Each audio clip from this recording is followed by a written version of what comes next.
Le jour de Rosh Chodesh Av, c'est le jour où on a perdu l'un des plus grands du peuple juif, à savoir Aaron HaKohen. Aaron HaKohen, le jour où il est mort, il est écrit dans la paracha de Chukat, Vayivku et Aaron shloshim yom kol bet Israël.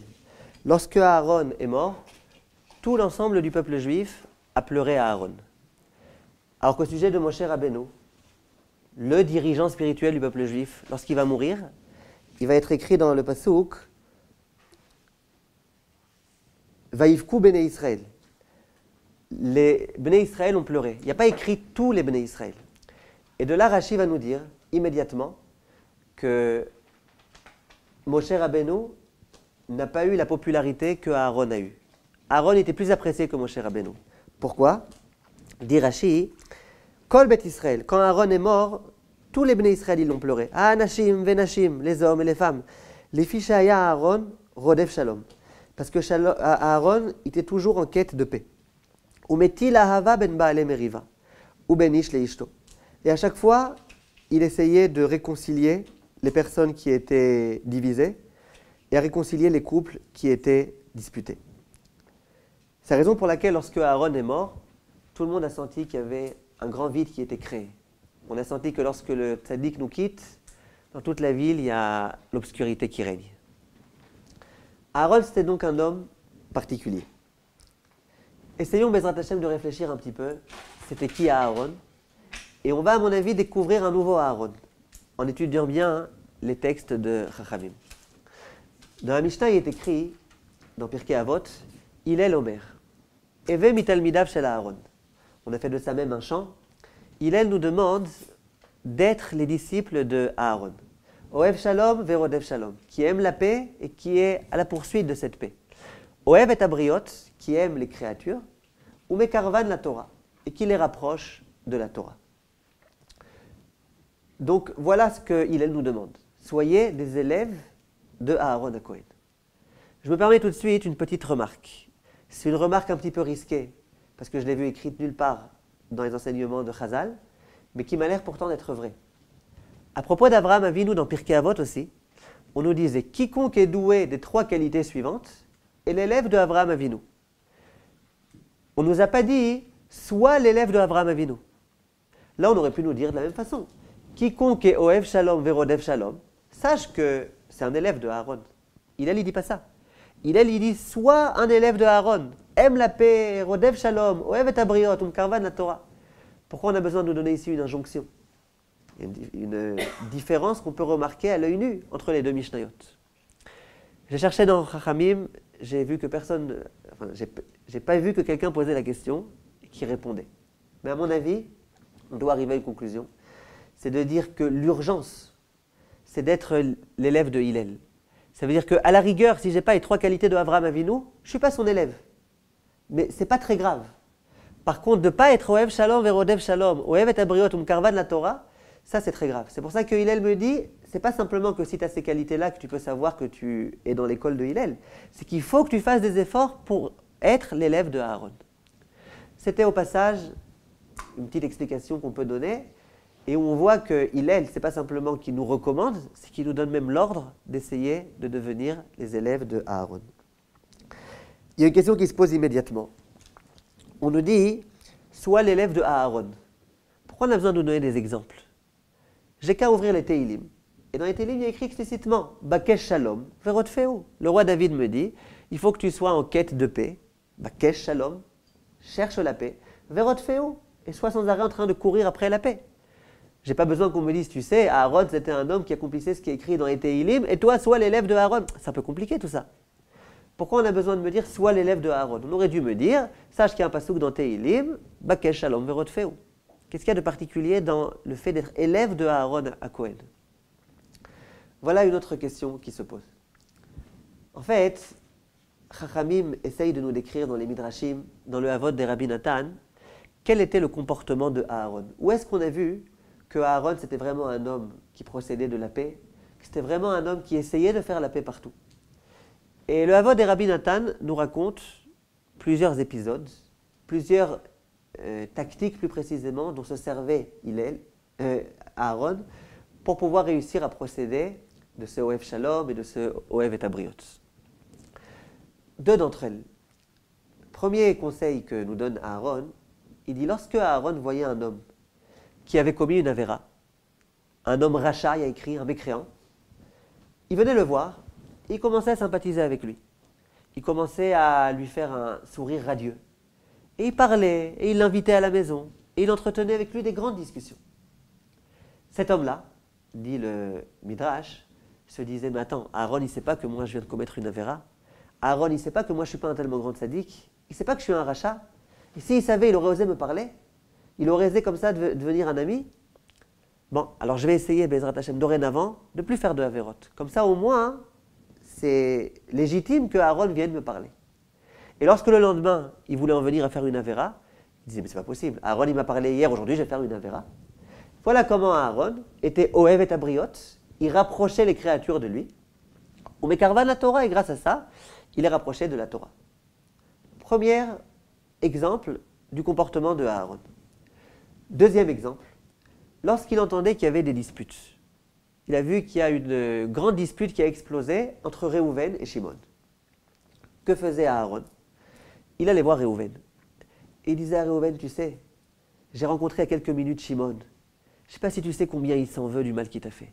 Il s'en veut, et il est vraiment affligé, et il est triste, et il se cogne la tête contre les murs, et il aimerait tellement être proche de toi, et puis il aimerait te demander pardon, et puis d'ailleurs il m'a envoyé pour que je te demande pardon, etc. Alors il disait, c'est vrai, ah vraiment, c'est vrai.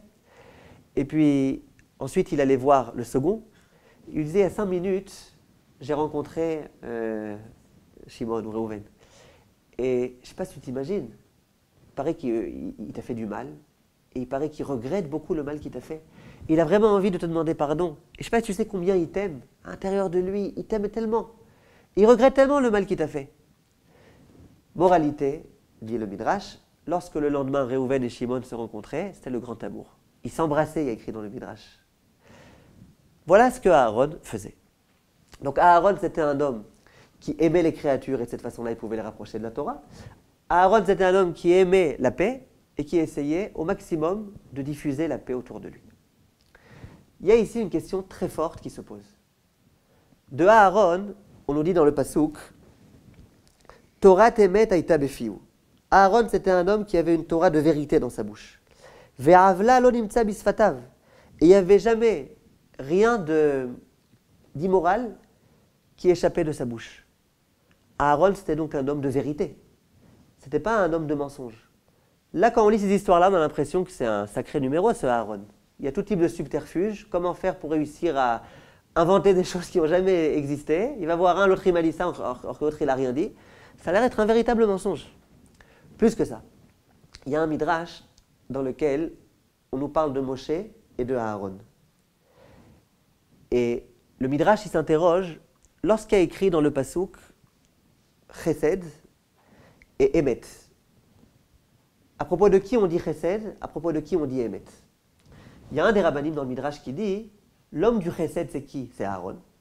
Et l'homme du Emet, de la vérité, c'est Moshe. Et ça on comprend très bien. Aaron c'était un homme de Chesed. Aaron il faisait toute sa vie rien que pour les autres. C'était un homme complètement de Chesed. Et Moshe c'était plus un homme rigoureux, un homme de vérité. Il y a un autre Rav là-bas qui vient qui dit pas du tout. L'homme de Chesed c'était Moshe. C'était qui l'homme de vérité? C'était Aaron. Donc d'après ce Rav-là, Rabbi Elazar, dans le Midrash, Aaron c'était un homme de Emet, un homme de vérité. Dit le Rav Isaac Sher, il dit c'est quoi ici cette histoire-là?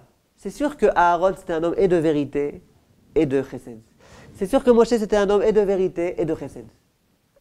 Alors ça veut dire quoi? Est-ce que quand on a dit le mot vérité, on faisait allusion à l'un ou à l'autre? La question c'était, chez Aaron et chez Moshe, quelle était la qualité qui avait la prédominance?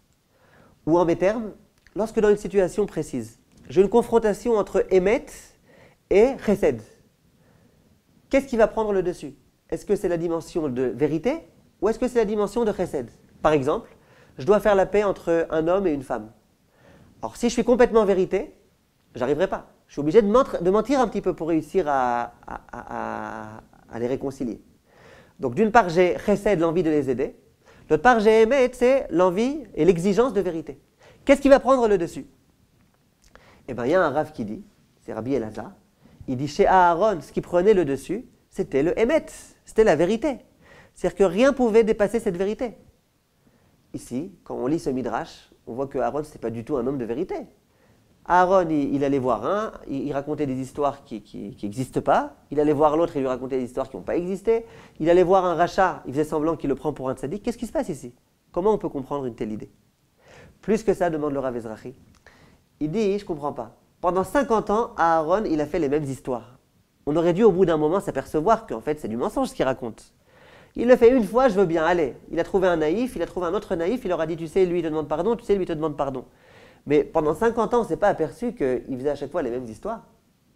Donc si quelqu'un venait me voir, si Aaron venait me voir et qu'il me disait, tu sais, un tel, il m'a dit qu'il s'en veut beaucoup. J'aurais dit, Aaron, arrête de me raconter des histoires, ça y est, on connaît tes subtilités, tes stratagèmes, arrête de raconter des histoires. Pourtant, on voit que ça marchait. Et si ça a marché, ça veut dire que nous aussi, qui devons être les élèves de Aaron, on peut très bien se servir de ce conseil. Mais aujourd'hui, tout le monde le connaît, ce conseil. C'est un midrash explicite. Là, je ne vous ai rien rajouté de nouveau. Tout le monde le connaît, ce conseil. Alors, comment ça peut marcher? Voilà la question que pose le Rav Ezrahi. Alors, en fait, toutes ces questions-là, elles vont nous conduire, Bezrat Hashem, à une réponse très intéressante, très importante, qu'on a le devoir de connaître. La réponse qu'on aurait pu donner, mais qui, à mon avis, n'est pas suffisante, mais c'est la réponse classique, c'est de dire qu'on n'a malheureusement pas une bonne compréhension de ce que c'est le Emet et ce que c'est le Sheker. Le Rav Dessler, il insiste beaucoup sur ça. C'est quoi le Emet? Nous, on a l'impression que le Emet, c'est tout ce qui est vérité. Si je dis ce stylo, c'est un stylo, c'est de la vérité. Et Sheker, c'est dire ce stylo, c'est une serviette. Dit le Rav Dessler, c'est pas vrai. Le Emet, c'est toute chose qui va conduire à quelque chose de positif. Si par exemple je dis ce stylo, c'est un stylo, j'ai pas dit du Emet. J'ai dit quelque chose, c'est de la perte de temps, je vous ai fait perdre votre temps à vous et à moi. C'est pas du Emet. Le Emet, c'est de dire quelque chose qui va pouvoir aider, qui va être bon pour l'humanité. Ça, c'est du Emet. Le Sheker, c'est dire quelque chose qui va pas être bon pour l'humanité. Pour prendre un exemple, lorsqu'on est invité à un mariage, il y a écrit que Beth Hillel dise qu'on doit s'adresser au Khatan et lui dire Takala, elle est Na'a vachasuda. En hébreu moderne, on dit elle est Chaval al-Azman. Maintenant, ça c'est Beth Hillel qui dit. Beth Hillel, il ne dit pas inspecte bien la Kala, vois combien elle est belle, et puis après tu peux dire elle est belle, très belle, super belle. Non.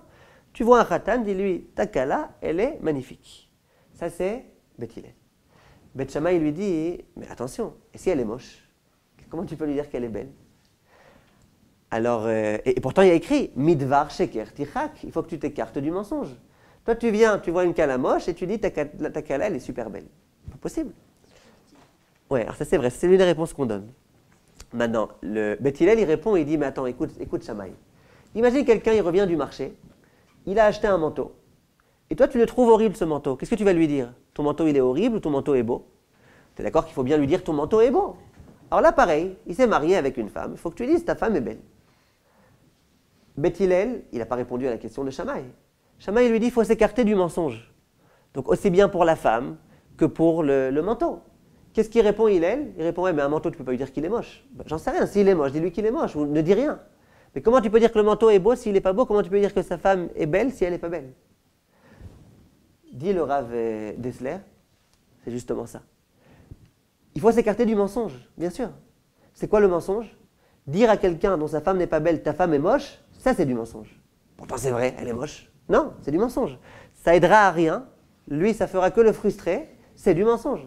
Par contre si sa femme je trouve qu'elle est moche, elle a raison Rivka, c'est très subjectif, mais si moi je trouve qu'elle est moche, et que je lui dis moi je trouve qu'elle est belle, ça c'est de la vérité. Parce que ça conduit à des choses positives. Voilà ce que dit le Rav Dessler. On peut dire aussi que mitzvah les shanot mipnei shalom. Pour pouvoir accéder au shalom, il y a une mise à même de mentir. Si pour pouvoir accéder au shalom baïd dans ce couple, il faut dire ta femme elle est belle alors qu'elle est moche, eh ben c'est une mitzvah de mentir.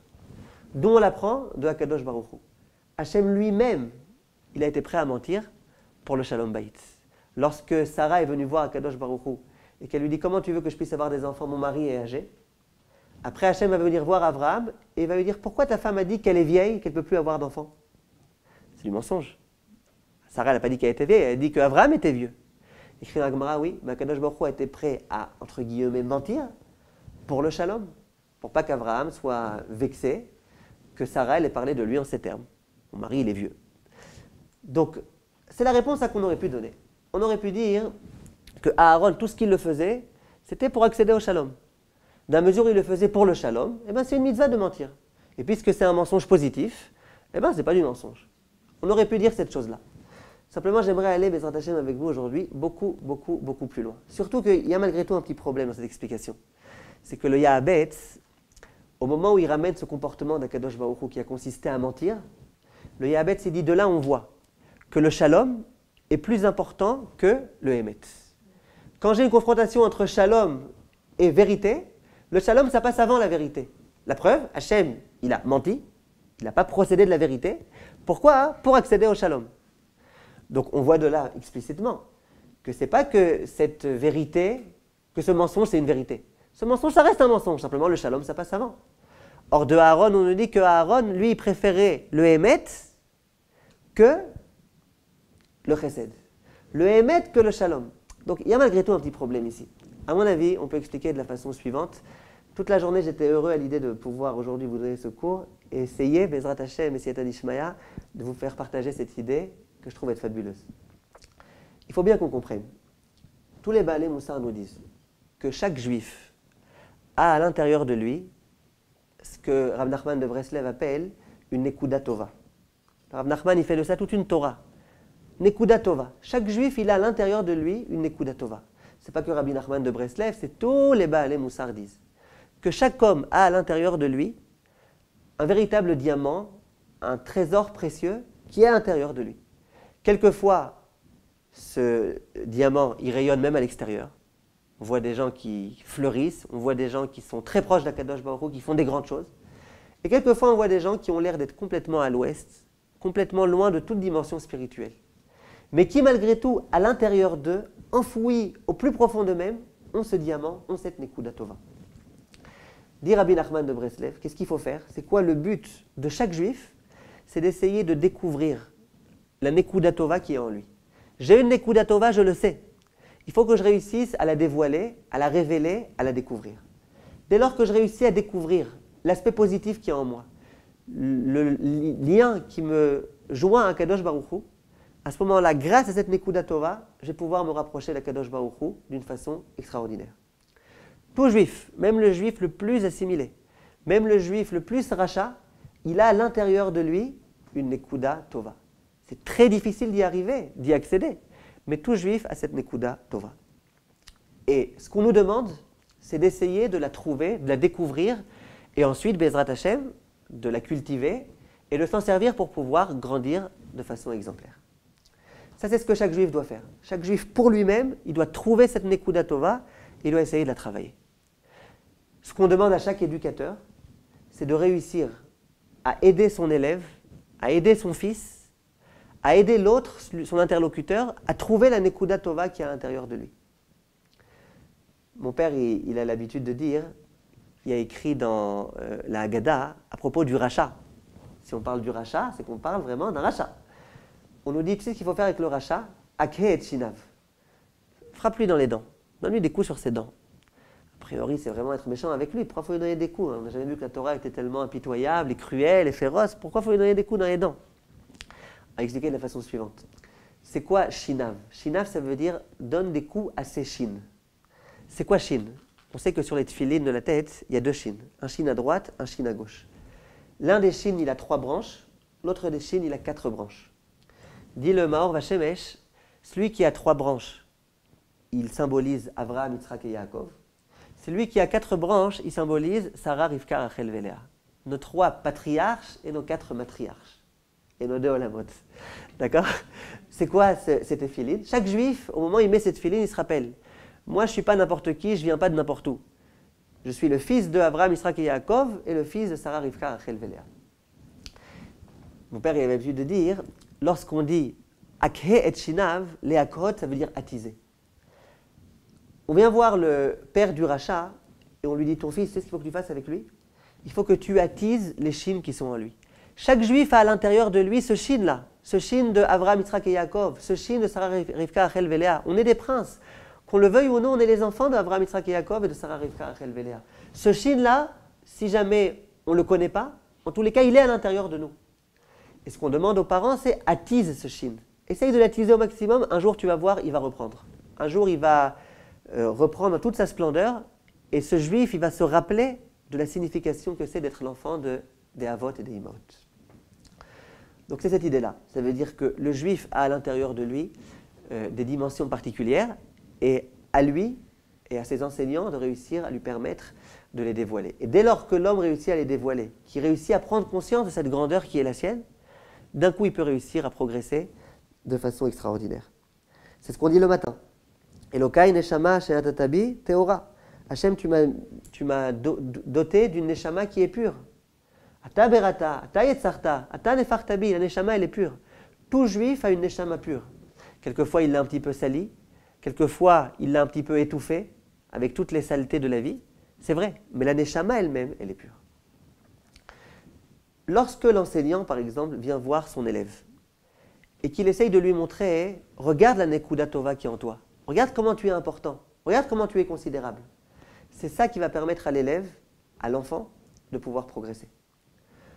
On raconte qu'il y avait dans la Talmud Torah, une fois, un directeur qui avait besoin urgemment qu'on lui amène quelque chose, qui se trouvait dans son bureau. C'est la période des examens, et sur son bureau, il y avait toutes les copies des énoncés des examens. Il s'est dit, ouais, c'est un problème là, parce que si jamais celui-là il rentre et qu'il commence à regarder les questions, on est mal parti. Il a été le voir, il dit, regarde, tu vas aller dans mon bureau, je te demande d'aller là-bas pour prendre telle et telle chose. Sache, sur la table il y a des copies, ces copies, tu n'as pas le droit de les regarder. Attention, parce que si tu regardes les copies, je te renvoie de l'école. Attention, ces copies, il ne faut pas les regarder. Bref, l'élève a été, et comme vous vous imaginez bien, il a regardé les copies, il a été raconté aux copains, et puis le bruit a très rapidement couru, comme quoi il avait triché. Le directeur a fait semblant qu'il n'avait rien entendu. Il a été voir un grand pédagogue. Il lui a dit, regardez ce qui se passe. Pourtant, je l'ai averti. Et puis pourtant, c'était un élève sérieux. Je n'ai pas été voir n'importe qui. J'étais voir un élève sérieux pour lui confier cette mission-là, d'aller dans mon bureau alors qu'il y avait tous les examens.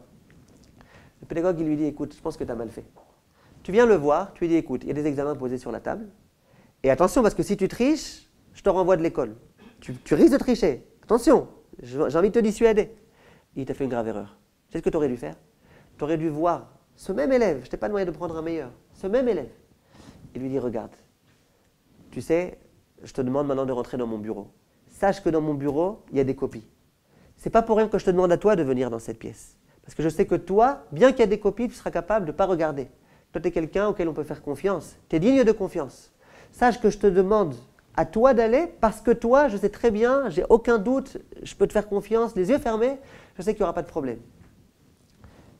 Il lui dit, vas-y, refais ça. Cette fois-ci, je n'en veux plus exactement tous les détails, s'ils ont mis une caméra cachée ou je ne sais pas exactement quoi. Le directeur a été voir cet élève-là, c'était quelques semaines après, peut-être quelques mois après, j'en ai plus de tous les détails. Il lui a tenu ce discours-là. Ben, ils ont vu après sur la caméra que l'élève, il est rentré, il n'a même pas jeté son regard sur les copies. Ça veut dire quoi? Lorsque je viens voir mon élève et que je lui dis, je te fais confiance, je sais que tu es quelqu'un de grand, je sais que tu as des qualités, je sais que toi, ce n'est pas possible que tu puisses tricher, ben, je lui donne confiance en lui. Dès lors que je lui donne confiance en lui, eh ben lui, il prend confiance en lui. Et à ce moment-là, il peut faire des choses qui sont tout à fait extraordinaires. Lorsque Aaron venait voir cet homme-là qu'il avait face à lui, Aaron, il avait un rachat face à lui. Un rachat. Il avait commis des avérotes. Maintenant, tout rachat, il a à l'intérieur de lui cette nekuda tova. Tout rachat, il a des qualités. Tout rachat, il a des motivations de bien se comporter. Tout rachat, il a envie de faire des choses positives. Aaron, il vient le voir, et lui, immédiatement, avec son regard bienveillant, affûté, il se concentre sur une chose, la nekuda tova qu'il y a dans cet homme-là. Et ce regard pénétrant, il lui permet immédiatement de ne pas voir tous les défauts, mais de voir uniquement cet homme-là avec le potentiel fou qu'il a à l'intérieur de lui. Quand il voit ce rachat, lui, il voit le tzaddik immense qui pourra fleurir de cet homme-là. Il le voit, immédiatement, il commence à lui parler, avec un grand sourire. Il l'honore beaucoup, il le considère, il commence à le complimenter pour tout ce que cet homme pourrait être, et pour tout ce que cet homme sera, Bezrat Hashem, et pour tout le bien qu'il a déjà à l'intérieur de lui à présent. Lorsqu'on vient voir cet homme-là, lorsque Aaron vient voir cet homme-là, et qu'il lui dit, tu sais, tu es un grand homme, tu sais, tu es quelqu'un de très bien, tu sais, j'aimerais te demander des conseils, comment tu fais pour être tellement généreux, comment tu fais pour être tellement positif, comment tu fais pour avoir ces qualités-là? À ce moment-là, cet homme, il se dit, mais attends, Aaron, il n'est pas complètement débile. Et puis Aaron, il n'y a pas de temps à perdre. Aaron, il ne traîne pas avec n'importe qui. Si Aaron, il m'a invité à la maison, il m'a consacré 1 heure de son temps, il m'a complimenté, c'est visiblement que je suis un homme important. Le Kohen Gadol, le grand de la génération, il passe 1 heure avec moi. C'est visiblement qu'il pense que je suis vraiment quelqu'un d'important. Dès lors qu'on montre à cet homme-là, tu sais, tu es important, qu'est-ce qui se passe à ce moment-là? Cet homme-là, il réalise son importance. Quand l'homme réalise son importance, eh ben, il ne faute plus. Ce qui fait qu'on faute, ce qui fait qu'on n'est pas motivé à se rapprocher d'Hachem, c'est que souvent on vit avec une impression que de toutes les façons, Hachem il s'en fout de nous. De toutes les façons, on s'est déjà tellement écarté de lui. De toutes les façons, quoi qu'on fasse, c'est déjà quasiment irrécupérable. Et donc, on vit avec cette pensée-là, et on s'étonne ensuite qu'on fait des avérotes. C'est sûr, on est déjà complètement découragé. Alors pourquoi on va maintenant faire des efforts pour essayer de se rapprocher d'Hachem alors qu'on sait qu'on n'a aucune chance? Si par contre, il y a un homme comme Aaron qui nous donne la main, qui nous fait un grand sourire, et qui me dit, tu sais, moi je suis conscient de ta grandeur, tu es vraiment un homme extraordinaire. À ce moment-là, je me rends compte de ma grandeur. Si je suis conscient de ma grandeur, eh bien évidemment, j'en viendrai pas à fauter. Ça, c'était le comportement de Aaron. C'est ce que ce directeur a fait. Sache que je te fais confiance, tu es quelqu'un de confiance. Si je lui montre combien je lui fais confiance, eh je lui communique cette confiance en lui. Dès lors qu'il a confiance en sa grandeur, il ne pourra pas tricher. L'homme n'est pas un tricheur. Simplement, il faut qu'il soit conscient de sa grandeur. On raconte qu'il y avait un homme qui était complètement anti-religieux. Un jour, il a fait tchouva. Au bout de quelques années, il a raconté qu'est-ce qui a fait qu'il a fait tchouva. Et il raconte, je crois que c'est une histoire qui s'est déroulée en France, il dit un jour, j'étais dans ma communauté, et puis il y avait une Seudah Shlichit qui était organisée. Et il y a un grand Admor qui est venu de Eretz Israël. Et ce Admor-là, il a passé Shabbat avec nous dans la communauté. À Seudah Shlichit, je ne sais pas comment ça se fait, mais le Admor, il est venu s'asseoir à côté de moi. Donc vous imaginez la table, il y avait 200 personnes. Moi, j'étais assis à côté de ce Admor. Un Rav vénérable comme ça, etc. Il dit, et le Rav, pendant quasiment toute la Seudah Shlichit, il a mis son bras sur mon épaule. Avec comme ça, beaucoup de chaleur, beaucoup d'amour, d'affection. Et puis de temps en temps, il me regardait et il me souriait. Et ça m'a permis de faire teshuva. Pourquoi? Comment ça se fait? Cet homme-là, il pensait que c'était un pourri, que c'était un vaurien, que les rabbinim, ils le regardent avec condescendance, avec mépris. D'un coup, il voit un Rav, on lui dit, c'est un grand Rav, c'est un Admor, un Rav qui vient d'Israël, c'est quelqu'un de grand. Et ce Rav-là, il lui montre, regarde comment tu es important, regarde comment je t'aime. Pendant tout le repas, il lui a mis la main sur l'épaule, regarde comment je t'apprécie, regarde comment tu es quelqu'un de grand. Dès lors qu'il s'est aperçu, je suis quelqu'un de tellement grand, c'est-à-dire qu'on peut s'attendre à quelque chose de moi. Ça lui a donné envie de progresser et d'avancer, et ça a marché. Ça veut dire quoi? Ça veut dire que quand on veut faire progresser des gens, il y a 2 possibilités. Soit on vient avec des remarques sans arrêt et des critiques, soit au contraire, on a une autre pédagogie. La pédagogie de Aaron, c'était ne fais aucune critique à personne. C'est pas comme ça qu'on érige des personnes. Il est écrit dans le Midrash explicitement que Aaron, il n'a jamais dit à un homme sararta, tu t'es mal comporté. Il n'a jamais dit à une femme sarart, tu t'es mal comporté. Alors comment il a fait pour être mekarev anashim la Torah? Il avait une autre méthode, une méthode pédagogique de première, laquelle il venait voir les gens, un grand sourire, regarde comment tu es important, regarde cette qualité que tu as dans laquelle vraiment tu es encore meilleur que moi. Et ça marche. Tu montres à l'homme combien il est important, combien il est grand, combien il peut, combien il suffit qu'il fasse quelques petits efforts et puis il va devenir quelqu'un d'immense. Ça donne envie de progresser, envie d'avancer, de se rapprocher d'Hachem. Ça donne une certaine confiance en soi. Et ça, c'est ce que Aaron faisait. Est-ce que ça c'est du émet ou du sheker? Nous on a dit à Aaron c'était un menteur, c'était un hypocrite. Il allait voir un rachat et puis il faisait semblant que voilà, tu es quelqu'un de bien, je te souris, je te machin. Il n'y a pas de plus grand émet que ça. Ça c'est le émet. Nous on est habitués, c'est quoi le émet? C'est ce qu'on voit de nos propres yeux. Dans les propres yeux, je vois un corps, je vois un Yetzer Hara qui a envie de faire des choses mauvaises, mais le émet, ce n'est pas forcément ce qu'on voit.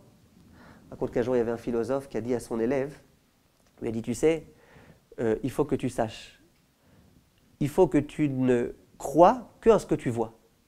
Ce que tu ne vois pas, ce qu'on se raconte, Dieu, machin, tout ça, il faut que tu crois que ce que tu vois. Alors l'élève, il dit au prof, il dit, eh ben moi, je ne crois pas que vous avez un cerveau, vous êtes intelligent. Il dit, pourquoi? Il dit, parce que je ne le vois pas. Donc voilà, donc vous n'avez pas de cervelle. Je ne la vois pas, vous n'en avez pas. Vous n'avez pas d'intelligence. Ça veut dire quoi? Ça veut dire que nous, ce qu'il faut qu'on fasse, c'est-à-dire que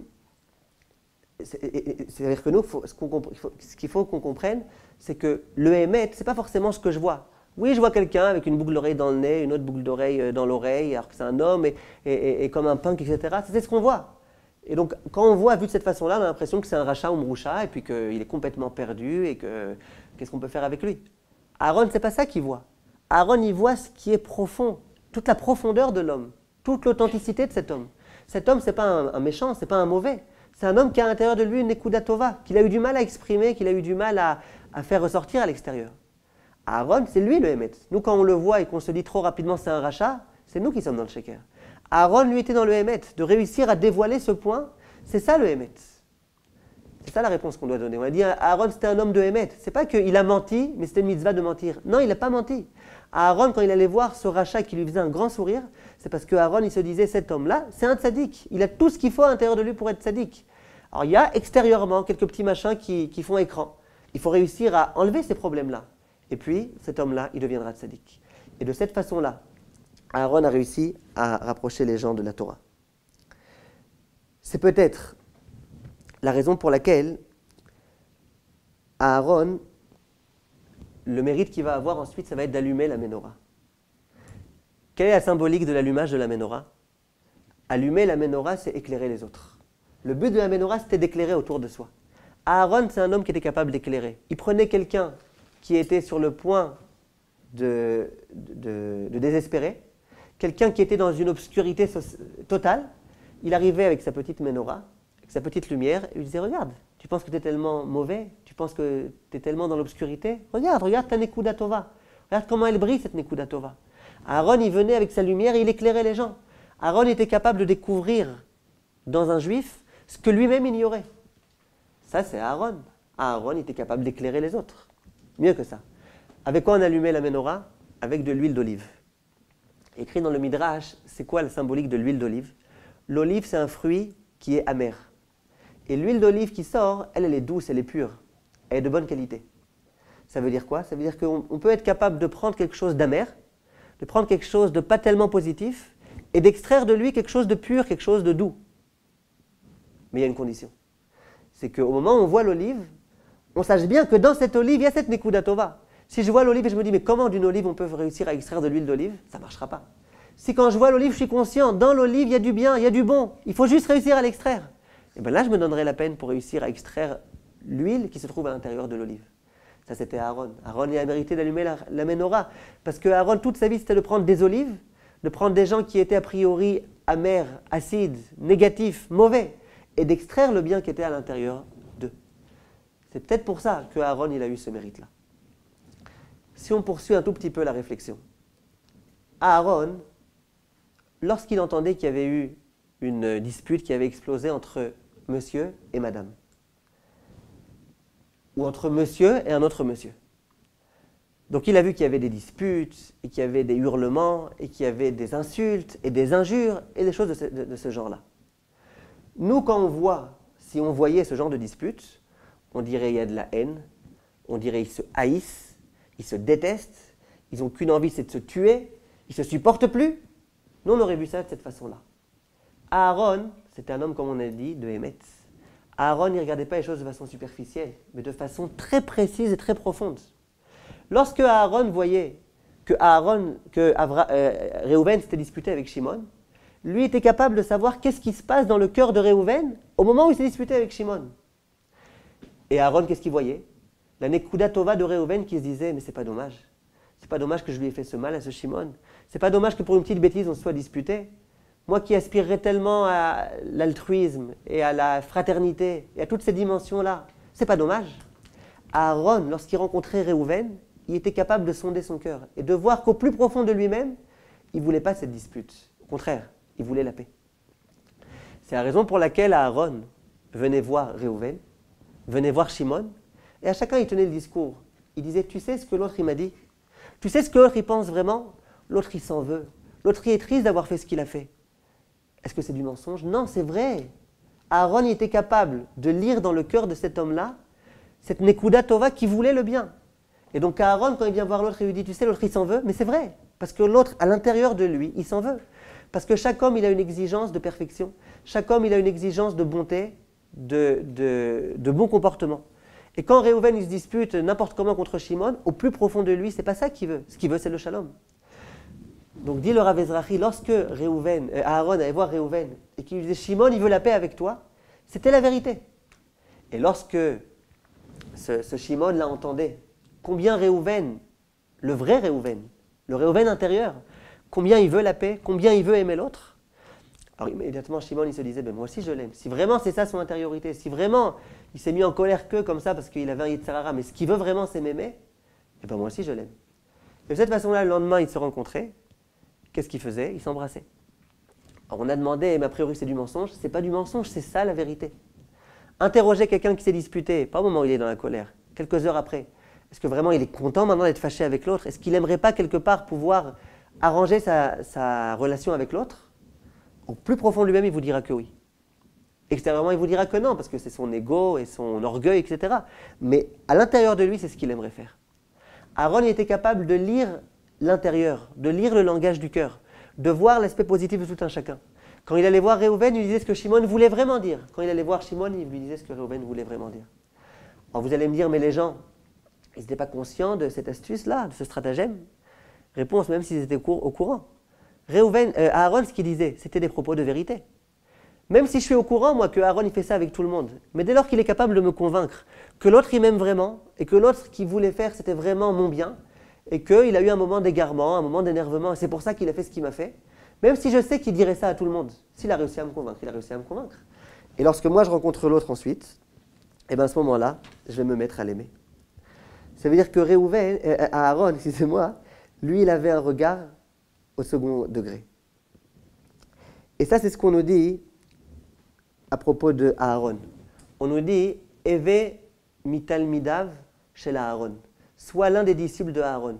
Pourquoi on ne dit pas plus simplement « sois comme Aaron » dès le Midrash Shmuel, parce que c'est impossible. On ne pourra pas arriver à la dimension de Aaron. C'est utopique. Mais au moins, essaye d'arriver un petit peu, de ressembler un petit peu à Aaron.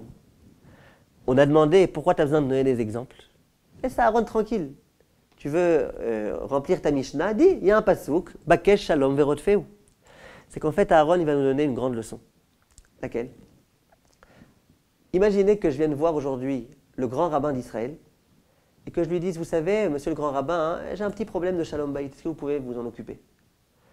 Le grand rabbin, a priori, va me dire, écoute, t'es bien gentil, Aziz, moi j'ai tout Israël sur mes épaules, va voir le rabbin de quartier, comme ça il risque de dire avec condescendance, va voir le petit rabbin de quartier, et demande-lui à lui qui s'occupe de ton histoire, qu'est-ce que tu viens me voir à moi?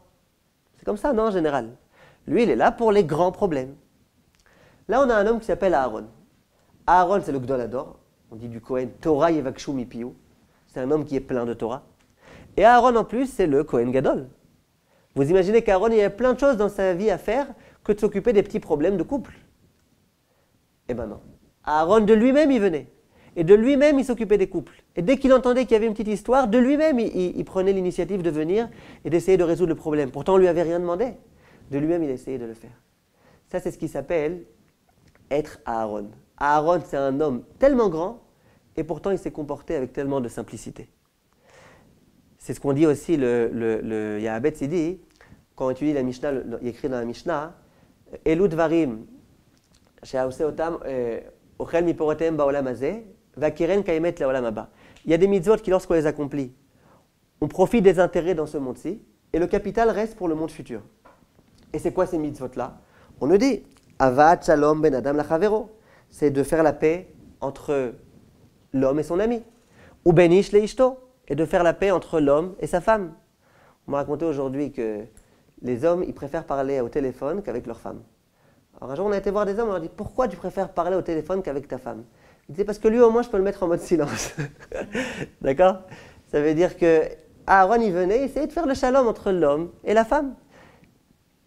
Donc, il y a écrit « Ubenish leishto » conclut la Mishnah et elle dit « Vetalmud Torah keneget kulam » Si c'est vrai que c'est très important de faire shalom ben adam lachavero benish leishto, mais c'est quoi l'idéal?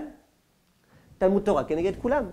Alors le Talmid Chacham il va se dire écoute, avad shalom c'est bien gentil, c'est bien mignon, si jamais je n'étais pas capable d'étudier c'est ce que j'aurais fait. Mais moi, je suis un Talmid Chacham. Vetalmud Torah, Keneged Kulam. L'étude, c'est plus important que tout. Viens ici, Hillel et dit, ah, sois l'élève de Aaron. Aaron était plus Talmid Chacham que toi. Aaron était plus occupé et surchargé que toi. Il avait un planning extrêmement chargé. Et pourtant, il prenait le temps de s'occuper des couples, il prenait son temps de s'occuper des petits problèmes, ce qu'on dirait des petits problèmes, parce que pour lui, c'était important. Je me rappelle quand j'avais été voir le Rav Steinbourg, parce qu'il y a des couples qui voulaient que je m'occupe d'eux. Je me disais, si je m'occupe de couples, j'aurais plus le temps pour étudier. J'avais été voir le Rav Moshe Steinbourg, il m'a dit, tu es obligé de t'occuper des couples. Pourquoi? C'est une Mishnah. Il ne me l'a pas dit, mais c'est ça le pshat. Il te dit, sois l'élève de Aaron. Tu n'es pas plus Talmid Chacham que Aaron, tu n'es pas plus grand que Aaron, tu n'es pas plus surchargé que Aaron.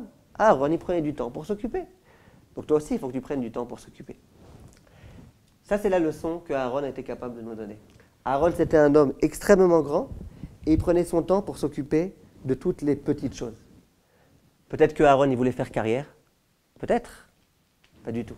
Parce que quand Aaron, il venait et qu'il allait voir Réhouven et qu'il lui disait, tu sais ce que Shimon m'a dit de toi? Qu'il venait voir Shimon et qu'il disait, tu sais ce que Réhouven m'a dit de toi? En fait, c'était quoi Aaron? C'était un porte-parole. Est-ce que quelqu'un pouvait se douter du fait que Aaron, c'était un homme de Shalom Bayit, un conseiller conjugal? Pas du tout. Les gens, ils disaient, Aaron, juste, il vient me raconter ce que l'autre lui a dit. Aaron y a tout fait en simplicité. Aaron n'y attendait pas de faire carrière. Aaron, c'était un homme qui aimait le Shalom, qui aimait les briotes.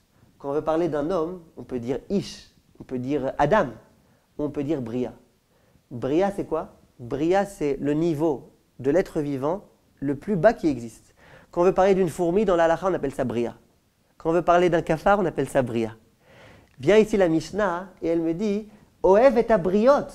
Aaron, c'était un homme qui aimait les briotes. C'est-à-dire, même si tu me montres un homme qui n'est plus du tout un homme, c'est presque un animal, j'allais dire, tellement qu'il est loin de toutes les valeurs spirituelles.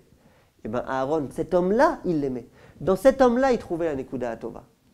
Combien, nous, aujourd'hui, dans les rues dans lesquelles on se trouve, dans lesquelles tous nos frères et sœurs, qui sont tellement éloignés de la Torah, Baruch Hashem, ce n'est pas des animaux, Baruch Hashem, ce n'est pas des fourmis, Baruch Hashem, je pense qu'ils sont même au-dessus du niveau de briotes, c'est déjà des Adam, des Anashim, ils ont des Nekudot Tovot précieuses à l'intérieur d'eux, simplement il faut juste réussir à la trouver, il faut juste réussir à leur montrer qu'on fait confiance en eux. Dans la mesure où on arrive à leur faire confiance, à leur montrer que nous on attend de grandes choses d'eux, parce qu'ils peuvent y arriver, on peut réussir de cette façon-là à les faire progresser. Et c'est ce qui nous est demandé pendant cette période-là des 3 semaines. Cette période durant laquelle le Beth Amikdash a été détruit, à cause de la Sinat Chinam. Nous, ce qu'il faut qu'on fasse, c'est tout l'inverse, qu'on prenne le contre-pied de la Sinat Chinam. Le contre-pied de la Sinat Chinam, c'est Bezrat Hashem Ahavat Chinam. Essayer de se rapprocher des gens, essayer de rapprocher les gens de nous, essayer de faire du Zikouy Arabim. Juste un point et je m'arrête là. Il faut faire très attention. Il y a écrit dans la Mishnah, Oev et abriot ou mekarvan la Torah. Il faut rapprocher les créatures de la Torah. Il faut éviter de rentrer dans le danger des personnes réformées qui veulent, pour soi-disant rapprocher les gens de la Torah, en fait rapprocher la Torah des gens. Et ça, Chachamim me dit, c'est très dangereux. Il faut rapprocher les gens de la Torah.